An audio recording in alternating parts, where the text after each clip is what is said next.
কুখ্যাত জঙ্গি হাফিজ সইদের প্রত্যর্পণের কথা শুনে মুখে হাড়ি পাকিস্তানের। নতুন খেলা শুরু করলো আবার ইসলামাবাদ।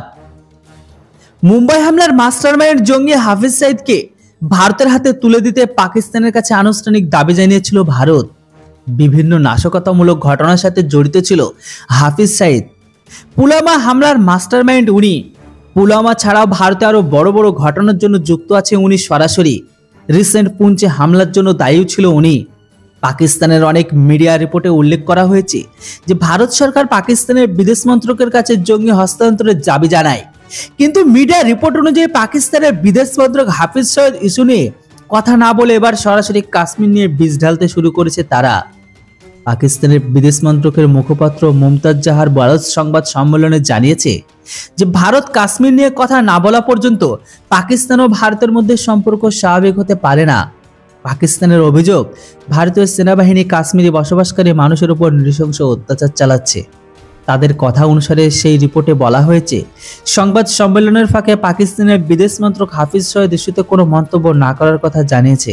তিনি বলেন, সেই স্টেটমেন্টের ভিত্তিতে এমন প্রশ্ন করা হয়, আমরা এই ধরনের কোনো স্টেটমেন্টের মন্তব্য করতে চাই না।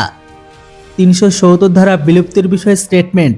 সংবাদ সম্মেলনে মমতাজ জাহারা বেলুচ 370 ধারা বাতিলের বিষয়ে ভারতের সুপ্রিম কোর্টের দেওয়া সিদ্ধান্তের প্রতিক্রিয়া জানিয়ে বলেছিল যে ভারতের এই সিদ্ধান্ত একেবারেই ভুল।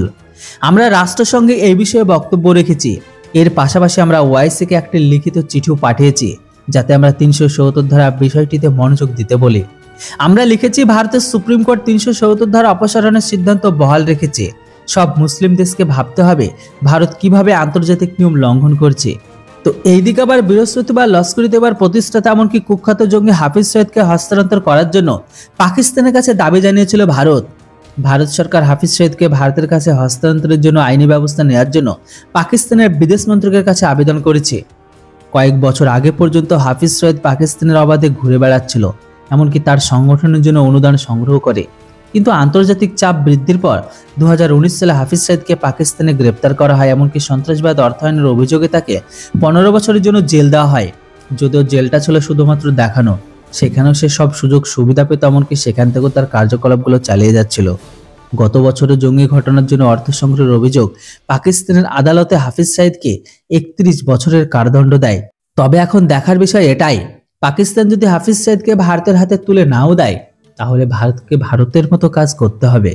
আপনারা জানেন বর্তমান সময়ে পাকিস্তানের টপ লিডার কে বা কারা বা আননোন গানম্যান দ্বারা যেভাবে ঠকাই হচ্ছে, না জানি কোনোদিন যদি আপনারা শুনতে পান যে হাফিজ সইদকে কে বা কারা বা আননোন গানম্যান দ্বারা ঠকে দিয়েছে, এতে কিন্তু অবাক হওয়ার কিছু নেই। হয়তো তারা তারপরে বলতে পারে যেটা হয়তো রয়ের কাজ। দেখার বাকি এটাই, পরবর্তী টাইমে পাকিস্তানের ভেতরে হাফিজ সইদের সাথে কি হতে চলেছে।